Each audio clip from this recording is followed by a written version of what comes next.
223 days ago, I set out with a simple goal. I want to start a Robinhood portfolio from $1,000 and contribute $35 a day or $250 a week into this portfolio for it to reach $10,000. And the purpose of this was to show you on YouTube exactly what you could expect if you started out in the stock market and stuck with it until you reached your goal. Now, $10,000 may be a small sum of money to some people, or $10,000 may be a lot of money to others, but the fact is that my goal was to build it to $10,000, and that's exactly what happened. So in this video, I'm going to go through exactly what happened in that portfolio. I'm going to go through the performance from day 1 all the way to day 200 and whatever we're at. And also in other videos, I briefly covered what I invested in, but in this one, I'm going to show you exactly what I have in each holding and what the profits or losses are for those holdings. So if we haven't met already, my name is Anfernee. I like to make videos about investing in the stock market, personal finances, and side hustles. And if you think you'll find any kind of value in this video, then hit that like button for your boy. But as we look into this portfolio, I'm actually recording this video on a Saturday, even though it's posted on a Monday, and the portfolio is currently worth $10,091.65. On the day, the portfolio is up $21.17. If we go out a little bit further, let's look at the week. It is up $169 on the week, which is actually pretty good, which is actually really good, honestly. On the month, it's up $288.73. On the 3-month chart, we have a $674.29 gain in just the last 3 months, or 7%. That is crazy. And if we look at the year-to-date chart, that's also up about $650. But as we look at the 1-year chart, we can see where we started at with the portfolio 200 and some odd days ago. The total that we contributed to this portfolio was $9,000, and we have seen $1,000.89 worth of growth. So to put this in perspective, if we had put this money into a savings account, we would have to have saved $250 a week for an extra month in order to get the account balance to what it sits at now. Obviously, these are not exponential returns. I didn't turn $9,000 into $100,000, but by investing in consistent things that I personally know and love, I was able to grow $1,090. Now, and I'm not taking credit for it. If this portfolio was down $1,000, I would still be doing the same thing. But let's go out to the all-time chart and see that we are up $1,094.83 all time. And that's because at the very beginning of the portfolio, we did have a few rewards when we first opened our account. So as of right now, we have $266 worth of buying power, which I will be using in this video. But let's take a look at the profit and losses of everything that we hold. So the first thing that we want to look at is crypto. As I go over to the crypto portfolio, our current crypto holdings are worth $494.11. And honestly, as I said in a lot of my videos, this is a little bit high of a holding in the portfolio, but we only contribute $250 of the $9,000 that we have in the portfolio. And the rest of that, as you can see on an all-time chart,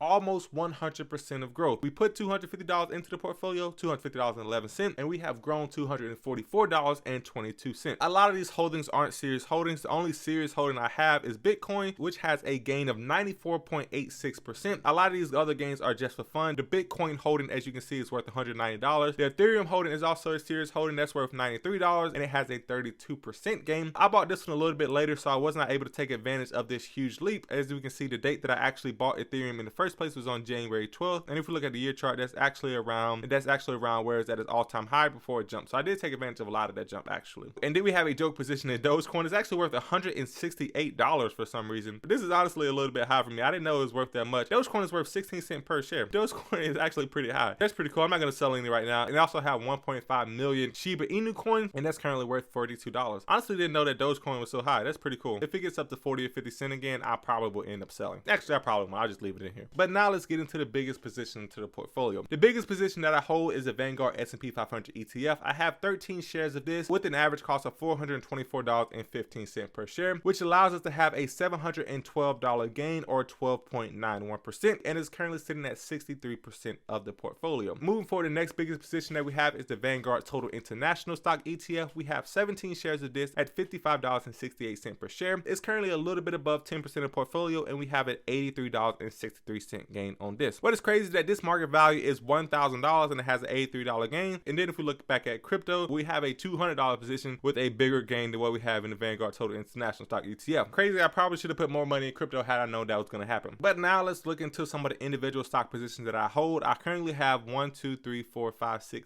8 individual stock positions, with the first of those being the worst performer, which is my position in Tesla stock. I have 3.5 shares worth of Tesla, worth about $600, and that's currently down 13%, or $93. Next, I hold 1 share of Apple at $171 average cost with a $1 gain. I then have 3 shares of Walmart at $53 with a $21 gain overall, 2 shares of Disney at a $93 average cost with a 24.5% gain, $15 or $45. The reason why I sound surprised in a lot of these positions is that I don't micromanage this portfolio. I tend to just let it do what it does because this is a portfolio specifically for YouTube purposes that I'm going to talk about later in this video about what I plan to do with it going forward. However, I didn't have 2 shares of Coca-Cola with a $3.50 gain. I didn't have 10 shares of Realty Income, which is a REIT that pays monthly dividends that has a little bit less than $1 gain, but this also pays me about $2.50 per month in dividend value. I didn't hold 1 share of Amazon with a $17 gain, and lastly, I hold 2 shares of the iShares Robotic Artificial Intelligence Multi-Sector ETF, which has a little bit less than a 2% gain. So that's the entirety of the portfolio. What I want to do next is talk about exactly what I plan to do with this portfolio moving forward. So I can honestly say that 220 something days ago, I really didn't expect this portfolio to actually get to $10,000. I mean, I know I made it clear that that was my plan, but to actually see it worth $10,000 is really significant because it is not even my main investing portfolio. But because it is not worth $10,000, my plan is to still keep this portfolio as transparent as possible on YouTube, and by doing so, I will be continuing to invest $250 a week into the portfolio, and I may be even adding additional money to the portfolio now that I'm outside of the original goal in order to get this portfolio to $25,000. And the reason why I want to get this portfolio to $25,000 is that I think that it will be really cool to start a day trading challenge on the channel. Now, before you click on this video and start calling me stupid, I do not plan to be trading with the entire $25,000 portfolio value, but I do know that in order to day trade more than once in a day, you need to have a $25,000 overall value in order to get past the pattern day trading rule, which basically says that you can't take more than 3 day trades in a rolling 5 business day period. So once I get a portfolio to $25,000, I then may start playing around with $1,000 in order to day trade with, just to do challenges to see if I can make it grow faster than the other assets in a portfolio grow. So ultimately, it will be a fun challenge that I think provides for a lot of new videos here on the channel. I could do some options trading challenges and different things with investing that I personally am not risk tolerant enough to do with my main investing portfolio with Fidelity and with Charles Schwab. And also, I don't want to be reckless with the portfolio as well. I'm not going to be taking risks so big that I can lose the entire balance of the portfolio and have to start over from scratch again. But I do think that it is very freeing to have an amount of money specifically for making YouTube videos with, in order to be able to better educate you on the risk of certain investing styles. But now that we have that out of the way, if you didn't follow the journey of $0 to $10,000, let's talk about a couple of ways of how you can build your own $10,000 portfolio the right way, similar to what I did. Even though I wasn't in control much of what would happen, I just happened to take advantage of the stock market at the right time. And the first thing that I would recommend you do is, if you're trying to start a portfolio like this, is to first build your emergency fund up to $1,000. If you don't have an emergency fund, or if you don't have a savings account balance that you are able to draw from in case of need, you more than likely will be drawing from your portfolio, and that will be lowering your chance of experiencing serious gain in your portfolio. So first thing first, do everything that you can to get $1,000 in a savings account before you even think about investing. After that, then set up automatic contributions to your investment account, similar to what I did, so that you don't have to think about transferring money to the account every single week or every single month. I did this a little while ago, and I'm someone who doesn't like to put my bills on auto pay because I like to budget and plan out the days that I pay them. But once I put this challenge on auto pay from the YouTube checking account, I found that the last 200 plus days just flew by, and this portfolio reached $10,000 before I knew it. And then after that, my number one recommendation is that if you're first getting started investing, don't try to pick individual stocks like I did. I did individual stocks as sort of an entertainment value, but as you saw, the majority of the money that I had invested was in index funds. Now, honestly, it seems like the times have changed a little bit, and crypto is starting to be a little bit more stable of an investment. The way I first saw crypto is that the first time it had a big push, okay, that may have been a fluke. The second time, all right, just a little bit of a doubling back. But now that you have a third run of crypto, what I will plan on in the future is that however long this crypto push lasts, once things start to go down, once people start to lose faith in crypto once again, I will then begin shoveling money in crypto once again in order to wait out the years and years for it to have a big push again. I believe that one day crypto will be the main source of currency for many international trades, but until most people adopt it, it will continue having runs of highs and lows. And now that I see that it is at a current high, I will continue putting a little bit of money into it, but once it starts to go down again, once it gets down to the level where people start to forget about it again, that is when I would start putting a lot more money into it, waiting for the next bull run. So I know I said I was going to invest that $266 in this video, and actually I almost forgot to do it, so I'm actually going to do it right now. And what I'm going to do is I am going to set a limit order to buy some more VOO. I know, boring, but that is what I know the best, and that is the SP500 ETF. So what I'm going to do is I'm going to buy half a share of VOO at $239.47, and then I'm going to submit that to go in for Monday. So I'll have a little bit more VOO in the portfolio. It obviously won't go in right now because I'm recording this on a Saturday, and then at the end of it, I'll have 13.5 shares. So if you found any kind of value in this video, make sure you hit that like button for your boy. And also, if you're interested in following the journey of what I plan to do moving forward, then make sure you subscribe to the channel, as I will be posting more videos like that. And if you do decide to subscribe,